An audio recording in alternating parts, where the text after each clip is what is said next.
او دام د ډېرو مسلمانانو په ژبه مشهور دی، خلک وی لکه د شیدات جنت، جنتونه جوړ کړي دي او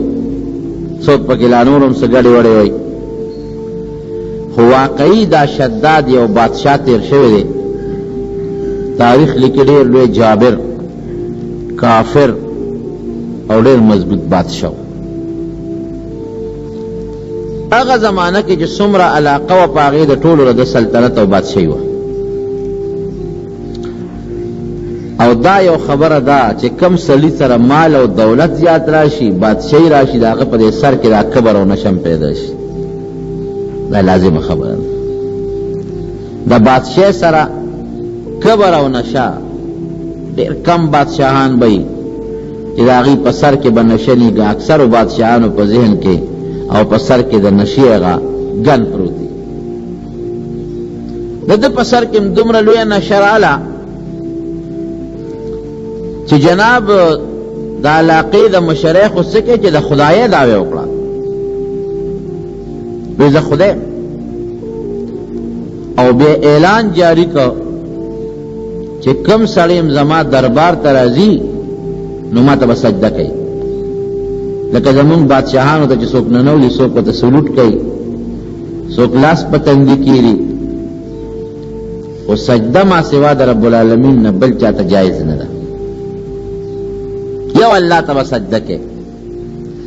سجده کې ته د خپل مبارک او خشته او د عزت اندام چې سر دی دا په خاورو کې لګي، خاورې د ذلت شی دی، نو دا خپل مبارک او برکتی تندې په خاوره کې به هغه چاته لګي چې ته د هغه نه ډېر یریږې،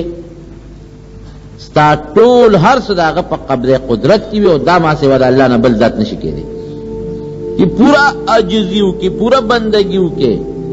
او چې چاته د سر ولګو هغه مکمل په هره توګه لوی وګڼي، دا ما سوا د الله د ذات نه بل نشي کېدی. نو جناب دا لازمه کړې وه چې ما ته به هر یو سړی چې زما دربار ته راننوځي نو دی ما ته سجده لګوي، او بغیر د سجدې نه به دی زما دربار ته نه راځي. نو چې کم سړی به دربار ته راغی نو لاول به یو ځای جوړ و، په هغه ځای به بادشاه ته په ځمکه پرېوته، سجده به یې ولګوله. ولې د خدای رایه کړی. دنیا کې هر قسمه خلک تېر شوي، یو بل بادشاه تېر شوی دی، منځ کې یو خبر رایاده شوه، هغه خپله ټوپۍ په د دروازې په سر ایښودې وه. د محل چې کوم مین ګیټ و په هغې یې خپله ټوپۍ ایښودې وه، او چې په دې لاره څوک هم ځي زما دې ټوپۍ ته به سجده لګوي. هر قسمه خلک، نو چې څوک به په هغه لاره تلل نو هغه ټوپۍ ته به یې وله سجده لګوله، چې چا به ونه لګوله نو هغه پولیس والا به ولاړ و، فوج والا هغې به فوره اطلاع وکړه صاحب دا کبرجن دی، دې سجده نه لګوي. هغه له به یې سخته مضبوطه سنګینه سزا ورکوله. چېرته یو مجاهد په لاره تېرېده، نیغ تېر شو، اړو پروې ونه ساتلی. د بادشاه هغې پولیس کلک راونیوی دی، دې خوا نه ګورې، وایي څه ته وګوره، وایي دا بره څه پراته دي؟ هسې چې وکتل ټوپۍ ده. او خدایه ته نه خبر ټوپۍ ده، نو که ټوپۍ ده زه ورته ګورم تاسو هم ورته ګورئ که څه شی دی؟ وایي دا د بادشاه ټوپۍ ده، وایي د هر چا چې ده خو ټوپۍ ده، که د بادشاه ده او که لکه دا ده خو ټوپۍ ده، وایي تا کې خو سړیتوب نشته، ته خو ټوپۍ رو پېژنې نه، نو وایي ټوپۍ نو څه ته وایي، خو چې سړی په سر دغه د بره پرته ده، که د نوزګار یې راکړه چې په سر یې کړه، نو که د نه فالتو وي راکه زه به یې په سر کړم، نورونو ته باران ته مې ښودله نو خو ټوپۍ ده که نه، وایي کمبخته دا د بادشاه ټوپۍ ده، وایي منمه چې د بادشاه ده، نو چاله خیراتي دي بادشاه ورکړي، وایي نه دې ته به سجده لګوي چې په لاره دې تا سجده ونه کړه. اوهو افسوس، ټوپۍ ته سجده، وایي د کوم بادشاه چې د دې ټوپۍ مالک دی او دا ټوپۍ د هغه د هغه ته هم سجده نه لګوم. سجده به زما له تندي هغه ذات ته لګي چې کوم ذات د دې تندي پیدا کوونکي خالق او مالک دی، دې ته مسلمان. قسم دې زه دا مسلماني خدای زمونږ په زړونو کې مسلماني کړي. مونږ خو معمولي غوندې ټیپر او په موله او پارس خپله مسلماني بیا دیکه کړو، په لږ لږ څیزه اسلام او د مسلمانیان هم بیا ځان خلاص کړي. وی خان دا دونه بیزتی بادشاہ دی، وی صاحب یو کبرجن هلک دی په لاره روان دی، او هغه ته خو مونږ داسې وي او خو دا وي راپېښې کوې ما ته بادشاه ځان ته حاضر کړه لکه دومره نشه درکې تا څه ویلي دي وی صاحب زه خو ستا احترام به کوم عزت به دې کوم زمونږ بادشاه قدر به دې کوم څه حکم یې ما ته ووایه چې زما په وس کې زه به پوره کوم خو سجده به زما هغه ذات ته لګي چې کوم زما خالق او مالک ستا ټوپی خو څه کوي چې ستا په مخامخ راته ولاړ چې تا ته هم سر ونه لګو تا ته هم نه لګو بادشاه وی داسې چل دی چې دې وجل غواړي خو دې په داسې مرګ وجل غواړي چې داسې مرګ د بل چا نه وی د بچي راولې بچي ولا راوستل بادشاہ تلاوت تپوس کیا لکه ته څه کار کوي معلومات خو سړی کوي وی زه صاحب غشو ویشتو واده اسې ورته وویل ماله د غشو د ویشتو چل راځي چې زه غشي ولمه نو هغه پاچې کم ځای ته مې شیشه غشتي نو پوره هغه ځای لګي پوټې یو انچ هم د هغې نه مخکې رستو نه دي دا د بهادري وه چې د بادشاه په مخ کې د خپلې بهادرۍ اظهار کو وی ښه غشي ولې هغه چې کم شیش دی برابر دی وی او ورچې ویله د بچي راولې بچي راوستل او یو زوی ورته مخامخ ودرو او د هغه په سر باندې مڼه سیو کېښودی وی ته خو غشي ویشتې شي که دا لیده او دا غشي راواله او زه اوس دا سیو به ولې پته به دې ولګي که ته د غشو د ویشتو ماهر او دا سیو دې وویشته نو انعام بم درکم او خوشی به دې کم غږ هم درته نه کوم او که سیو دې خطا که نو ستانم سرمنو باسم او چې خطا شي نو څوک به لګي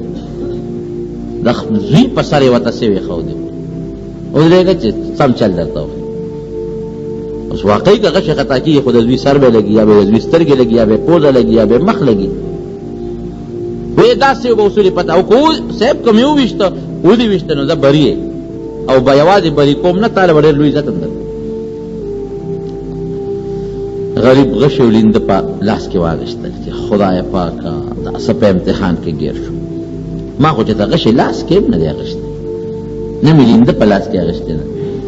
او دا سیو زما د زوی په سر پروت دی نو الله دا به څنګه چل کېږي زوی به مې لګي سیو به لګي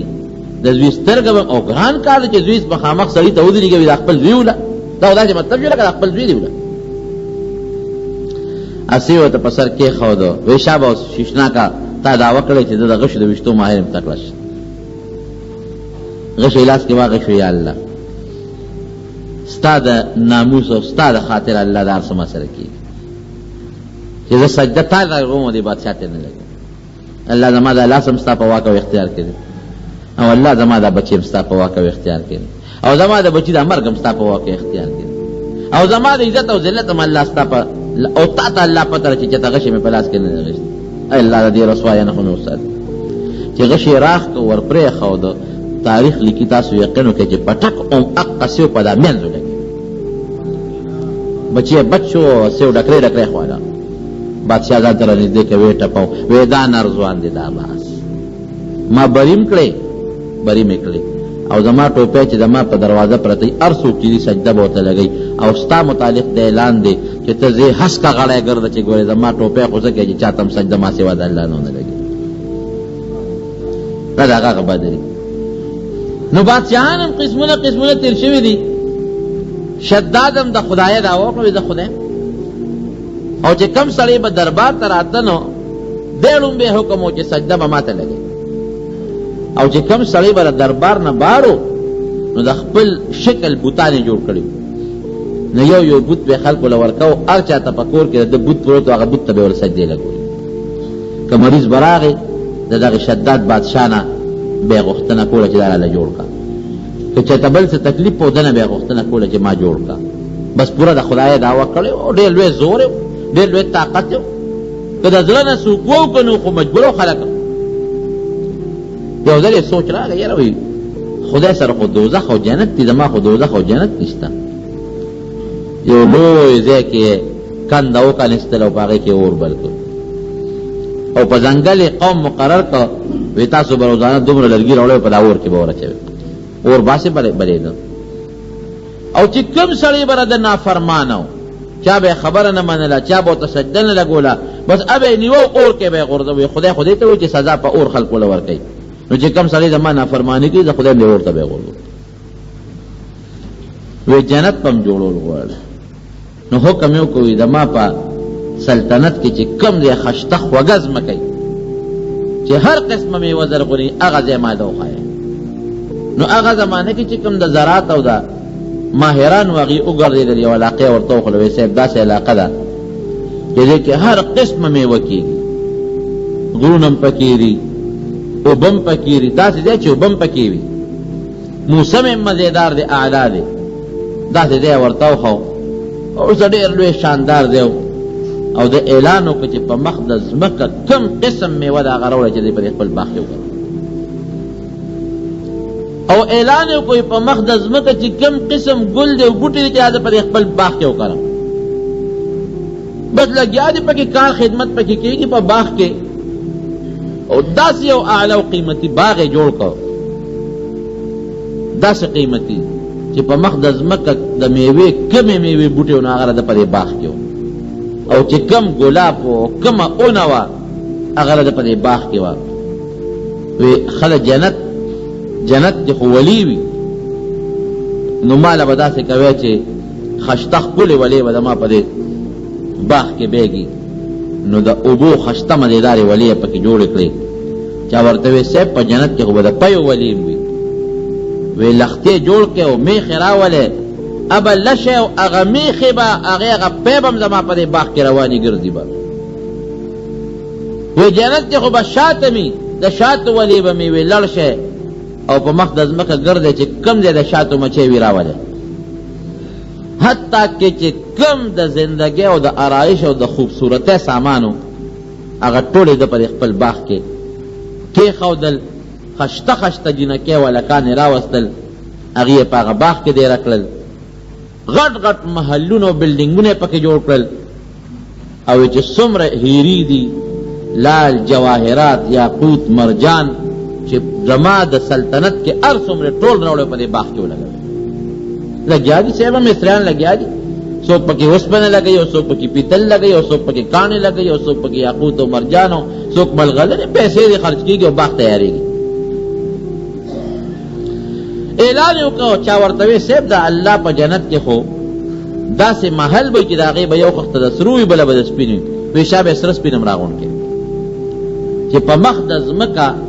زما د باغ نه بار چا سره هم سره او سپین ني، ټول راغونډ کړي. بازارونو کې وګرځېدل، سره سپین یې راغونډ کړل، د هغې نه یې وړې وړې خښتې جوړولې او صاحب د هغې محل هم پکې جوړېږي. چې زه داسې جنت جوړ کړم. زمونږ په دې خلکو کې دا مشهوره ده، وی دا جنت فردوس هغه جنت دی یا شداد جوړ کړی. یاره مې ډېره قمقله خبره ده، ډېره قمقله خبره ده. اوس الله دا شداد جنت ته محتاج دی؟ شداد بسي او د هغه باغ بسي؟ جنت الفردوس خو الله جوړ کړی دی، خدای دې وله موږ بولي. هغه زمانه کې جوړ کړی چې دا د ځمکه اسمانونه هم نو پیدا. او جنت الفردوس خو نبی کریم صلی الله علیه وسلم فرمایي اذا سألتم الله فاسألوه الفردوس، اذا الله نه سوال کوي نو فردوس ته غواړئ. ځکه چې په ټولو جنتونو کې دا اوچت جنت دی او د جنتونو په دا منځ کې دی ډېر اعلی جنت دی. الله دې ورته موږ بولي. دا د شداد څه معمولي غوندې باغ دا د هغې څه مقابله کولی شي؟ د جنت د یو بوټي مقابله، د یو میوې مقابله نشي کولی. دا دروغ خبره ده چې دا چا مشوره کړې ده. وی څومره سره او سپین چې دا ټول پیدا کړي. صاحب بنګلې پکې جوړې کړه او په چا کې دا وی دا جینکۍ پکې دا دا حورې دي او هلکان وی دا غلمان دي او ولې پکې جوړې کړه او باغونه دي او کاروبار دی او سره او سپین راغونډېږي. چې هغه سره او سپین یې پکې ولګول، د هغې پکې د شیشو کوټې یې جوړې کړې، د سرو سپینو یې جوړې کړې. وزیران ولاړ وی صاحب جنت ته تیار شو، ستا محل هم پکې صاحب تیار، خپل محل، وزیرانو له محلونه، غلامانو له محلونه، دا ټول یې پکې جوړ کړل. وی صاحب اوس بیا ته افتتاح کوې، لکه یو ځای چې جوړ شي نو بادشاه د هغې افتتاح کوي، ته اوس افتتاح کوې او په پرانسته به کې په خپله به مردي او ستا وزیران به مردي. ډېره ښه جدي څنګه را روان شو که نه. خو دا ظالم سړی چې ظالم د ده نه د انسان هم نفرت او د الله د فرشتو هم ته ګورې نفرت. اسرائیل علیہ السلام و فرشتو با اللہ تا چی احلال دیر ظالم سڑی رستام سر ازان سم کردی خدا یا راوی نیسا خدا اللہ ہر کار کے حکمت فرشتو با ہم سوال کو چی اللہ دے اسرائیل علیہ السلام تا حکم مقبس ساتے و باسا اللہ ستا مقابلہ کئی اور ستارا جنت او دا اور مقابلہ دا دوزخ او دا جنت شروع کردی نو جناب چی اگا جنت تیار کنو وی چی تبارم سر پریخی دی وی نصیب سپینم پریخی دی وی نصیب ہیری یاقوت مرجان ملغلر دام پریخی دی وی صاحب اسم ندی پریخی تراسی جنت گورا داسم ندی ڈولے کڑی وی خاک وری کذا خبر شو من چی لگ سراو سپین و داسی دونا لگم بار پاتی نو بیا بر سر گورم یو صدی رامقی شوی صاحب لگ سر بار دی کم دے دی ویره یو ماشوم جنې و د هغې غوږ کې والی وي د سرو مونږ ورلو مونږ ته را والی رستی خو هغه په ژړا شو په چغه شو یتیمه د پلار یې مړ دی زمونږ په رحم راغی دقه والی په پلانکي کلي کې یو ماشوم یې په غوږ کې شته او باقي په مخ د ځمکه چې څومره کالي د ښځو او د نرو مونږ ټول راغونډ کړي ستا په باغ کې م لګولي وی اله به د اس نه کوزېږم چې د دغې ماشومې نه م دا والی راوړی او د جنت د دروازې خوا کې ولاړ دی را نه ننوځي ټول فوج او لښکر وزیران ورسره ټول ولاړ دي وی صاحب تاسو را ننوځئ نو خیر سړی مولیږه که نه هغه والی به ترې سره وړي وی نه نه تر څو چې دغه والی م نی راوړی او دا م په دې جنت کې لګولي دي زه به قدم دننه نه ږدم منډه شو ماشومې له د بادشاه هغه کارنده ورلید اله بچې شابه دا والی راکړه بادشاه پنور کې ولاړ دی جنت ته نه داخلېږي خپل دغه ته شابه ماشومه چته ورکوي ماشومې نه والی اخله هغې چغې جوړې کړې نه نه نه زه نه ورکوم نه ورکوم بس هغه کس ورته ګوتې کړی چې دی له چک ورکړه دی له چک ورکړه دا غوږونه یې وله وشلول او هغه والی ته وتښتول په منډه یې دې ماشوم یې الله ته مخ کړه چې یا الله ارمان نو که زما پلار وی نو زما دا والی خو به یې زما نه دې ظالم نه مې وړي کړه یتیم یم یتیمان تا بې سرې کړی پروردګار که زما پلار نه وي هغه د هغې پلار هم څه نه شو کولی خو د هغې ماشومې په زړه کې خو د هغه چغې جوړې کړې الله زه ته بې سرې کړی یم یتیم یم نو که نن زما بابا جمدی وي که نه نو زما دا والی خو به د ظالم ما نه نه وړي واقعي حدیث پاک کې راځي چې یتیم په سر به د رحم لاسک دی او الله په دې ډېر خوشحالېږي چې څوک د یو یتیم ماشوم یا ماشومې په سر د رحم لاسک دی دنیا کې په الله رحم کوي او د یتیم او د مظلوم حدیث پاک کې راځي چې یو مظلوم چا سره څوک ظلم وشي هغه ته مظلوم وي چې هغه د خولې نه وباسي د الله دربار تر دې نه زر رسېدونکی شی بل نشته او یا الله ورته وایي چې ای مظلومه ظلم در سره شو لانصرنک ولو بعد حین زه به تا سره امداد کوم د دې ظالم نه بدل اخلم زه لږ ساعت پس دي خیر دی خدا بدل الم دې ماشومې سر الله ته اوچت چې الله ته اوچت کړ بادشاه وی څه جلم وکړه وی جي هغه والی م راوړه شاه به دا ویلي کې زرګر ته وایي چې دا یو ځای کې ولګي نو زه باندې ننوځي هغه ځای کې رب العالمین اسرائیل علیه السلام ته حکم وکړ ورشه دا ماشومې دعا قبوله شاه به ورشه چې دا سپېره ده نه د دې باغ ته قدم وانهلي چې باغ ته ننوځي چې دا مری دی ته نیولو سارې ته شاه به فټافټ بادشاه وزیرانو ټول شاته ولاړ دی او فوج دی لوی دومدام جوړ دی او باغ جنت ولا جوړ شوی د هغې افتتاح ده او ډولکي دی او نخري دی او ډوډیګانې دي او میلمانه دي او لوی شرمول جوړ دی او ناګهانه اسرائیل علیه السلام راغی او باغ قصات ورنږدې شو مری نه یې ونیو او سیت یې وایستله په هغه اس د پاسه مړ شو لاندې را پرېوت خپل باغ ته داخل نه شو او روایت کې راځي چې ماشومې الله ته فریاد وکړو نو فرشتو الله ته چغې جوړې کړې چې یا الله دا ماشومه یتیمه ده ډېر ظلم ورسره کېږي الله دې ظالم سره خو چې نور صبر ورته ونه کړي الله راوي نو د اسرائیل علیه السلام نه چا تپوس وکړو ته خو د ډېرو خلکو نه ساګانې وباسې دا راته ووایي چې ته په چا دې رحم راغلی وی نه د ما په اړه کې رحم الله نه دی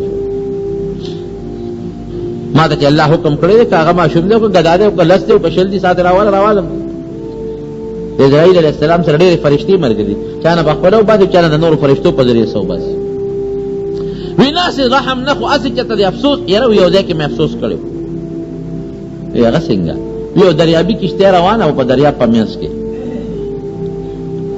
الله تعالی هغه غرقه کړه ما ته یې حکم وکړه چې ته ورشه او چې څومره په دې دا خلق دی په د کشتۍ کې نو دا دې ټولو نه سا وباسه. زه ورغلم ساګانې مې ترې اوچته کړې، یو زنانه وه او د هغې په غېږ کې ماشوم و او هغه ماشوم یې د خپلې سینې ته را پیوست کړی و، هغه ماشوم له پی ورکړ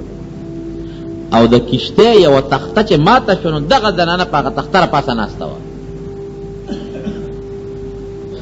او دا د دریاب د چپو به دا تخته کله داسې وړله او کله به یې داسې وړله، ګڼه تخته وه او دا پې دا زنانه چې هغه ماشوم بچی په دا غېږ کې دی او پی ورته دقه وخت کې ځان ته پیوست کړی، دقه ځان یې کلک کړی دی، تخته یې نیولې ده او ماشوم بچی یې نیولې دی او دا دریاب ونه چپې ورکوي. وایي تا ما ته حکم و چې ورشه دې ښځې نه سا وباسه. نو ستا حکم و الله نیغ غالب او دا ته الله تپوس کوي چې په چا دې رحم راغلی دی که نه. وایي ستا حکم و الله ورلم او د هغه مور نه مې وړه سا وویستله او هغه ماشوم بچی په دریاب په منځ کې پته هغه تخته د هغه مړې مور په هغه سینو هم دقسې پاتې شو. وایي دقه ځای مې یو پوټی افسوس وکړو چې الله دا ماشوم به څه کوي، دا خو ډېر قابل رحم، دا یو افسوس مې کړی دی. اسرائیل خبر شو چې هغه ماشوم څه شو؟ وایي نه الله بیا ته نیم خبر. وایي ښه نو ما دریاب ته حکم ورکړه هغه تختې له چپې ورکړې او په درج هغه تخته غاړې ته وغورځولې،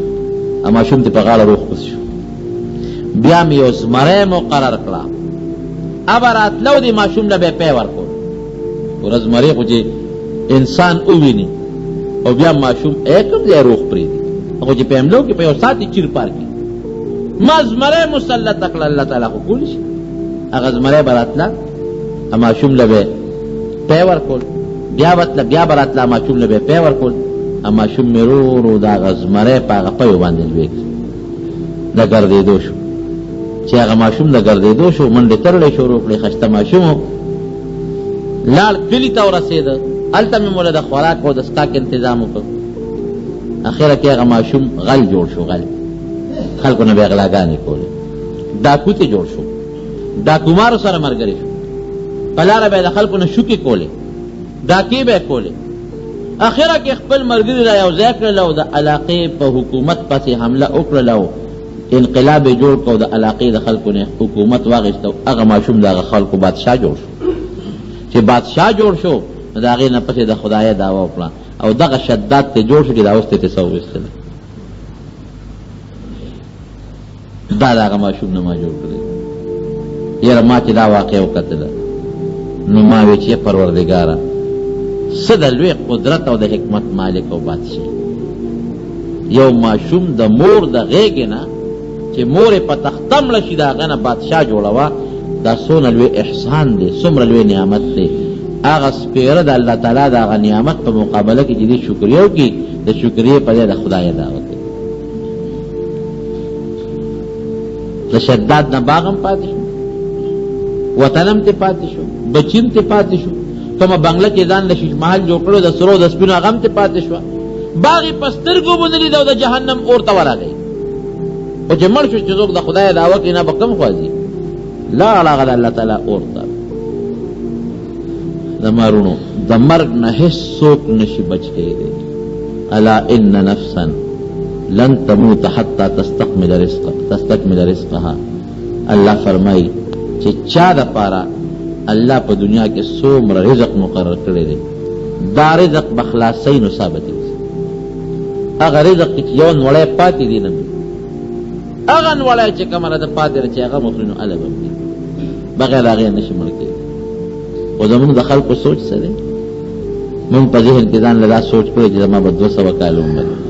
زه یاره نه مرم، چې هغه د 100 کالو یا موی نه مرم، چې د 6 کالو په کټ کې پروت هم دا نه وي چې د سبا مرم، چې هغه هسپتال کې د مرګ په بستر پروت هم دا نه وي چې ما نه به ساخي. عمر فاروق رضی الله عنه ځان له یو ګوته جوړه کړې وه، نو په هغه ګوته یې لیکلي وو کفا بالموت واعظا. نو چې هغې ته به یې کتل نو مرګ به ورته یادېده، کفا بالموت واعظا. یاره وایي د مرګ نه ښه نصیحت کوونکي بل نشته. چې سړی نصیحت کوي نو چې د بزرګ لدي وي ما ته نصیحت وکړه، چې ته مشر ته وي ما ته نصیحت وکړه. خو د مرګ نه بهترین نصیحت کوونکی شی زما وروڼو ګورې بل نشته. که یو سړی وي چې ځان ته د نصیحت وکړم دې د مقبرې ته لاړ شي، قبرونو ته دې وګوري. چې په مقبره کې دې قبرونو ته وګوري د دې نه غټ نصیحت بل نشته.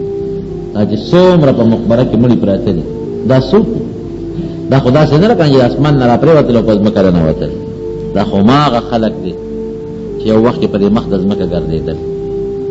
یو وخت کې په دې مخ د ځمکه کاروبار کوو، د چا دوکان و، د چا زمینداره وه، څوک افسر و، څوک گورنر و، څوک بادشاه و، څوک ملک و، څوک خان و، څوک مزدورکار و، چا پټي سنبالول، څوک د دې پټوره د ځمکو مالکانو، چودریان، خانان، لوی لوی خلک چې مقبرې ته وکتل دا ټول د ځمکې لاندې پراته دي. نه ځان سره کارخانهدار کارخانه یوړه، نه جایداد والا جایداد یوړه، نه مزدور ځان سره هغه لور او رمبې یوړه، نه مولا ځان سره هغه خپل کتاب یوړه، نه بدماش ځان سره هغه ټوپک او کلاشنکوف یوړه. یو څیز دی چې ځان سره خلک وړي، هغه دا چې نیک انسان ځان سره خپل نیک عمل بسوي او بد انسان ځان سره بد عمل، بل یو شی ځان سره نشي. هر شی پاتې قسم دې داسې پلارانه ولیدل چې هغه ډېر د عزت خاوندان، ډېر د عزت او ډېر د قدر خاوندان او ډېر د جایداد او دولت خاوندان، او چې کله مړ شوي دي نو زوی یې وایي یاره بس وي خره چې خدای پاک ایمان نصیب. مې به دا ووایه چې خره چې خلاص شو دی، خو دغه لفظ لږ سپک دی نو دا لفظ ځکه څوک نه وایي. ناجوړه پروت دي په کټ کې، رښتیا وایي بیا پې خپل بچي تنګ یې او که پې نه تنګ کټ کې پروت دی. دونه څوک نو چې په ډډه یې واړئ، دونه څوک نه چې د اودسمات انتظام ولو کي، دومره بیا څوک نه چې پاکې جامې ورته واچي. هغه د عزت خاوند چې نوکران به ترې مخکې رسته تلل، هغه بیا په کټ کې بې عزت او رسوا پروت دی. او چې مړ شي زه بس یاره وایي د دې بیمارۍ نه هغه مرګ خو وایي خره چې خدای پاک ایمان نصیب کړو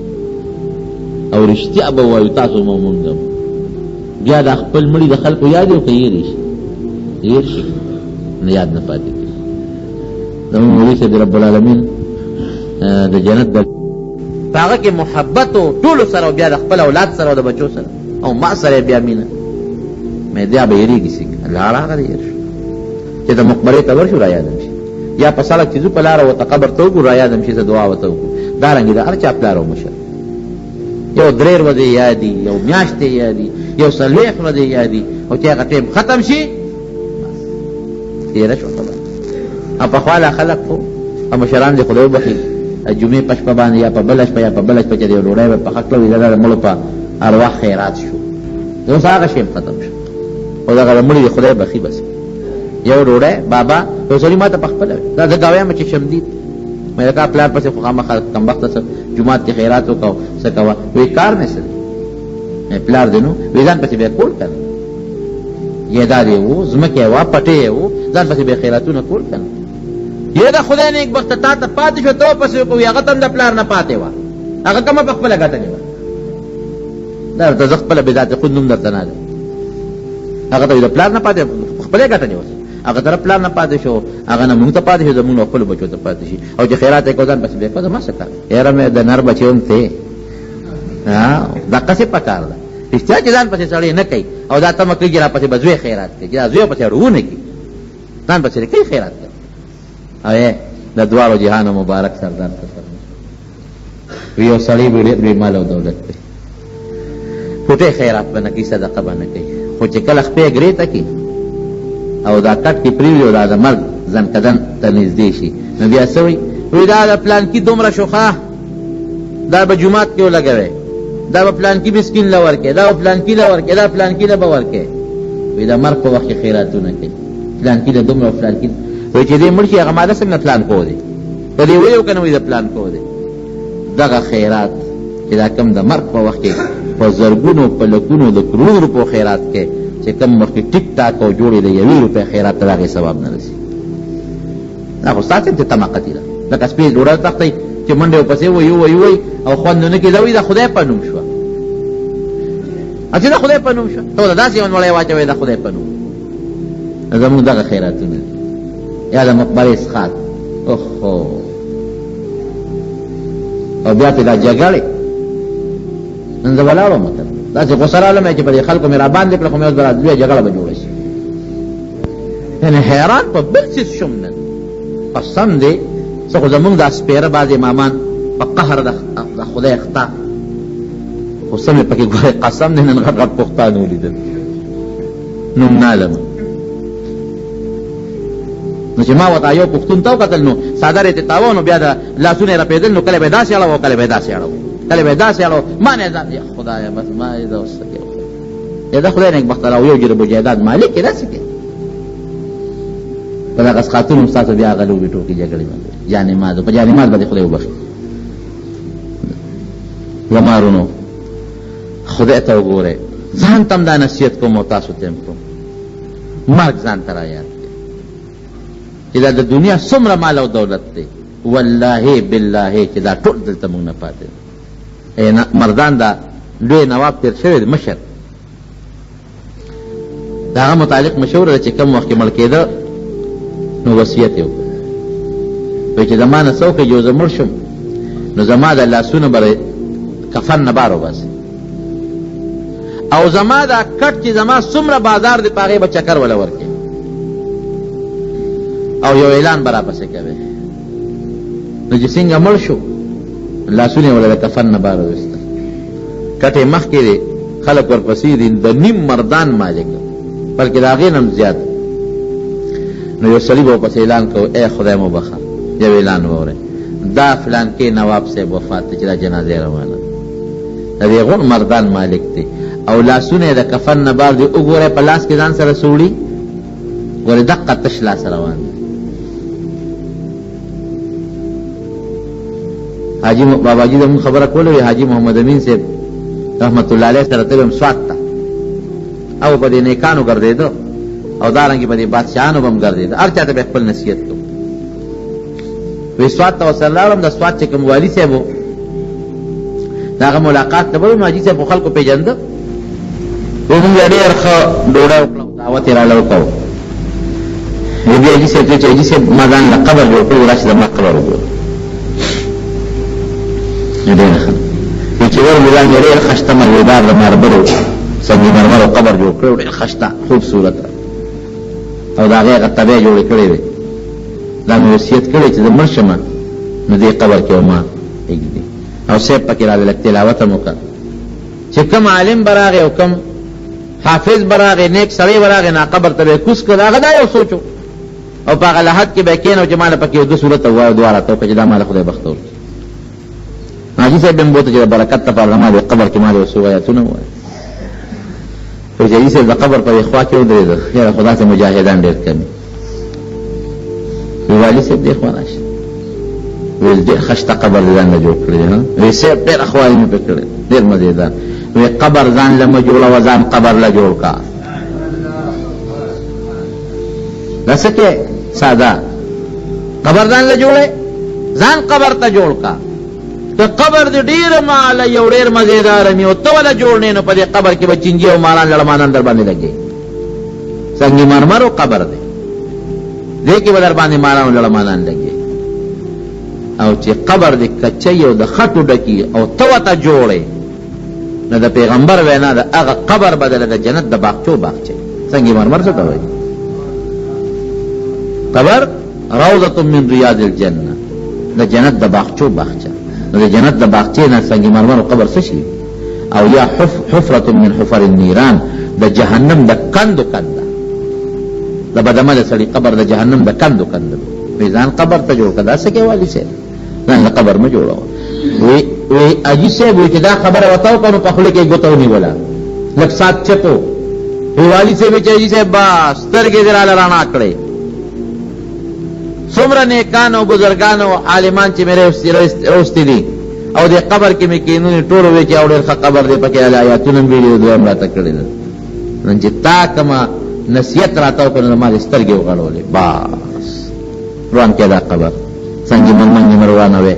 او د هغې نه پسې ځان له استاذ ونیو عالم علم یې وکړ هغه نه رب العالمین ملا جوړ کړ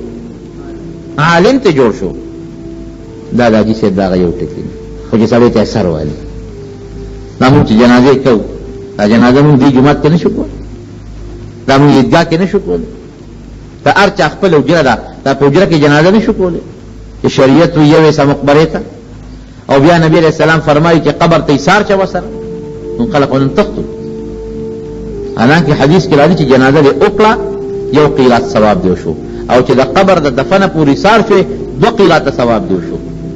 او یو قیرات د احد د غر عمره دی. نن خو موږ قیرات او احد د غر ثواب برباد کړ، بس خلکو ته ځانو خو د خدای د رضا لپاره زموږ جنازې نه دي، بس خو دوا وکړو یو مودې دوا وکړو لکه دوا دې ونه کړه، دا جنازه دوا وکړه. سرورم تکبیر نه پس ته چې اللهم اغفر لحینا ومیتنا دا دعا نه ده، دا غي نه پس دوا به پرېږدي نه وخت چې مورخه کی پلار خخ کی رورې دا خزایره چې هغه قله حد تک وځي ناجایز هم شروع کړی دي مونږ مرا ټینګوي دا سره پاره دې کې دا غرض نه چې دوا به کو دې کې غرض دار چې ګوري کاکا دا زرا غلې مخه سا جنازه مې وکړه ځان مې ته ریا دې وکړه ثواب دې په بولو دا مکه دا قصه بالکل پرې جنازه خالص الله د رضا لپاره ده. چاته روزان خایم په چاوله دی هم او په چاوونه دی هم ها خدای د مړي وارث ته تعزیه خدا او تعزیه خو یوازې مقبره کې نه زیاله ولا ورشه نصیحت ورته وکړه چې خدای تامه بقي سبا بارم خدای بقي ټول خلک بمري تسلی ولا ورته تعزیه تسلی ته وي نو دوا به کو سوګه سخات پته مې او سوګه مصلی پته مې او سوګ پدې ته مې چې هغه ته بزانو خې چې سبا د مامړي لراشيو سوګ پدې چې دله مې قبر وکنو سبا د ما قبر وکنو جنازه پکې د خدای رضا لپاره وکړه چا د خدای لپاره چا وکړه ته خدای له لاله چې ما ځانو خو چې راغلی ما ته به ما مړی درانه قبر وکنو ما ستاو کنو ته به ما قبر کنه اسو پکې لاله جانمات برولو نو د خدای په نوم د الله د رضا لپاره کم سړی وی چې الله اکبر ارسم تبو برباد عبادت نمون رواجونو جوړ کړی زمارونو د الله د رضا لپاره چې کوم عبادت یې هغه تبو برباد نو د مرګ نه نصیحت ته دا چې موږ وایو چې التلار شو نبی علیہ السلام فرمایو جنازه ته ایثار شو مړي دفن پورې ایثار شو هغه کې غټ مطلب دی چې د قبر نو د مقبره سره عبرت والی نبی کریم صلی الله علیه وسلم دی بر جنت البقیع مقبره ته او پکې مناستو او قسم په الله حدیث کې راځي چې یو شپه نبی علیہ السلام مبارک په کور کې نو عائشہ صدیقہ رضی الله عنها فرمایي چې نو کتنو او لما کوټه کې شپه ورپسې بار ته یو ځای ګوره بل ځای ګوره خدای نبی علیہ السلام ته شو حضرت فاطمه رضی الله عنها کرا ورله داسې پورې نږدې پیغمبر علیہ السلام ته شو ویل مې چې بس خدا ما بار ته نو سره سودا شو چې اسنه چې خدای مکه دشمن له مخه نه ورغلي لکه يهوديان او داخله منافقان به دشمنان نو مشکات سره د معجزات په باب کې راځي چې د نبی علیہ السلام یو مبارکه معجزه دا و چې داغه د خولینه به خوشبوئی تله نو په کومه لاره چې به نبی علیہ السلام تلو نو په هغه لاره باندې به خوشبوئی پرېښې وه پشته خوشبوئی به په لاره خوره وه نو چې کومې نږدې صحابه و هغوی ته پته وه چې نبي علیہ السلام په دې لاره تللی ځکه هغوی د پیغمبر علیہ السلام هغه خوشبوئی پېژنده چې دا د هغه خوشبوئی ده دا د عطر او د ګلاب په نه ده نو چې څنګه علي صاحب مې راپاس او فاطمه رضی الله عنها مې راپاسوله چې نبي علیہ السلام نشته وایي بس هیبت شو جومات ته رالو اوس هغې خوشبویه پسې دوی روان شو تلو د مدینې منورې مقبرې ته ورلو غوټه نیمه شپه ده چې ورلو نبي کریم صلی الله علیه وسلم مقبره کې الله ته په سجده پروت دی په دا نیمه شپه او کوم آیات وایي ان تعذبهم فانهم عبادك وان تغفر لهم فانك انت العزيز الحكيم یا الله کته د ما د امت لا عذاب ورکې نو الله ستا بندگان دي هیڅوک دنه تپوس نشي کولی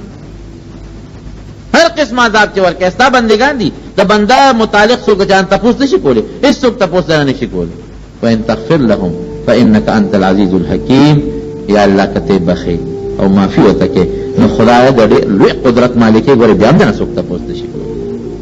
ورې د خپل امت لپاره په مقبره کې د نیمې شپې پروت دی او الله ته سجدې لګوي او دعاګانې ولا وکړي د فاطمه رضی الله عنها ور پرېوته او په جاړه شوه بابا ولې جاړې او جړلې څه تکلیف چا در رسولې دی څه چل شوی دی چې نیمې شپې د مقبرې ته راغلی په سجده پروت دی او الله ته جاړې نبي علیہ السلام مبارک سر راپورته کړ فاطمې له په سر کې خود بچې نه خو نن ډېره مبارکه شپه وه د شب قدر 15 شپه وه مبارکه شپه وه او ما ته الله وحی راکړه چې په نن شپه الله د مسلمان دعا قبلوي ما ویل راشه د خپل امت له خو په دې پټه تیاره کې د مقبرې په دا میاشت کې دعا وغواړه څومره دشمنان او یهود منافقان د خپل امت د دعا لپاره دواړو جهان مبارک سردار د نیمې شپې مقبرې ته مقبره کې ولې کوي؟ ولې مسجد نبوي کې نه کوله چې هلته کې د خپل ملګري وویني، دا صحابه دا مړي وویني، د سړي په زړه کې لږ نور دردم پیدا شي. او تاسو یقین وکړئ د احد چې کله وفات کېده نبي علیه السلام د احد شهدا ولاړ، د احد په میدان کې شهدا دفن دي. یو ځای کې حضرت حمزه رضی الله عنه، حضرت مصعب بن عمیر رضی الله عنه دا دفن دي، او عبدالله بن جحش رضی الله عنه دا درې واړه یو ځای دفن دي. او لږ مخامخ بل یو قلعه ده په هغې کې نور صحابه کرام دفن دي. یو صحابي فرمایي نبي علیه السلام لا او هغې شهداو قبرونو ته مخامخ ودرېده هغوی ته، او داسې رخصت یې ته اخېسته لکه سړی چې د جمدونه رخصته دي، او خپل صحابه ځان ته مخکې کېنولو یا ملګرو زه ستاسو نه مخکې روان یم، ګوره مرګ ځان ته رایاد ستاسو نه مخکې روان یم، او زما او ستاسو د ملاقات ځای به حوض کوثر وي. الله دې ورسره مونږ یو ځای کړي. د حوض کوثر اوبه د پیو نه سپینې دي، د شاتو نه خوږې دي، د واورې نه یخې، او د هغې په غاړه چې کومې کوزې پرتې دي، کوم لوښي پراته دي، سراحې، د هغې تعداد د اسمان د ستورو نه زیات دی. او نبی علیہ السلام فرمایي چې یو ځل ما چاله په هغې سراحې اوبه ورکړې تر همیشه همیشه به بیا تنده محسوس نه کړي. ای زما ملګرو ستاسو نه مخکې روان یم، ستاسو دپاره روان یم، ستاسو د فایدې دپاره، او زما ستاسو د ملاقات ځای به د محشر په میدان کې حوض کوثر وي. زمارو د مړي نه چې کوم عبرت حاصلېږي هغه د جمدینه نه حاصلېږي. په مقبره کې چې کوم عبرت دی دا په بلډینګونو کې نشته. نو دا یو مسله خو یاد وساتئ چې خامخا د دې خپلو مړو زیارت له ملاقات ته مقبرې ته خامخا دی. دا سنت طریقه ده. یو وخت کې نبي علیه السلام ته منع کړې وه نهیتکم عن زیارت القبور الا فزوروها، چې ما د قبرونو د زیارت نه منع کړې ده، ورځئ او زیارت ده. ولې اخرت درته یادوي؟ فانها تذکر الاخره. سړی چې ورشي اخرت سړي ته رایاد شي، خپل مړي یاد شي، خپل مرګ به ته رایاد شي، د دنیا د مال او دولت به ته سره مخکې دا خوار زموږ نه پاتې، او دعا به مو کې خپلو مړو ته، تلاوت به مو کې خپلو مړو ته. زنانه عموما زموږ په وطن کې قبرونه لري خو د شریعت نه په غلطه طریقه ځي. جامه نرې، پړونې نرې، په لاره باندې بې ستري وي. عموما په مقبره کې سړي وي لکان وي، نو فتنه غوندې وي. په دې وجه زه وایم زنانه په پرده کې، یو زنانه په پرده کې د خپل پلار یا د مور قبر له ځي نو تللی شي. خو زموږ په وطن کې بې پردګي ډېره زیاته ډېره زیاته. نو زه وایم چې زنانه د خپل کور نه تلاوت کوي او بخي دې ورته، خپل کور دې نفل کوي او بخي دې ورته. او نارینهو له خو په کار د خپل مور، د خپل بچي، د خپل لور، د خپل د خاندان قبرونه له ځای دعاګانې ورته کوئ، او مقبرې ته چې ګورئ لږ عبرت دې اخلئ. نو دا آیت مشهور دی، ځکه مې دا ذکر کړ چې کل نفس ذائقة الموت. یو د سا خاوند دا په دنیا کې همیشه لپاره جمدی نشي پاتې کېدی، لازمن به د مرګ سکه کوي. که دې مسلمان دی که دې کافر دی، که مرګ مني او که نه مني، خو مرګ به له خامخا راځي. خو یو ټکې دی چې د مرګ نه موږ نشو خلاصېدی، نه دې ډاکټر او نه ساینسدان هېڅوک. یو څیز زموږ او ستاسو سره کامیابی دی، الله ته محتاج یو او ډېر ګناهګار یو. حقیقت دا دی. د جمعې مبارکه ورځ ده، نو په اخلاص د رب العالمین په حضور کې دا دعا کوو چې یا اله العالمین، یا رب العالمین زمون مرګ د ایمان مرګ وګرځول، الله زمون مرګ د اسلام مرګ وګرځول، الله زمون خاتمه بل ایمان وګرځول.